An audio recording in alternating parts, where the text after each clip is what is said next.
Lord. Amen.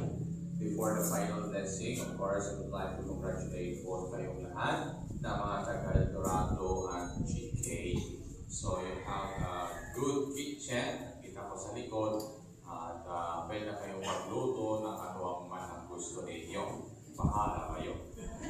Ano man, ito yung mga lugar, not just a place to cook, pero ito yung lugar kung saan kayo magkakaisa at magkakasama bilang isang komunidad.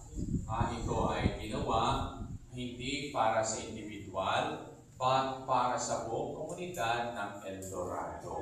So make this place a place na pwedeng magkaisa, pwedeng mag-isip na sa grupo, at umaksyon as a grupo for the good of others. Amen? Amen. At salamat din po sa lahat po ng mga tumulong para sa isang katuparan ang inyong proyektong ito.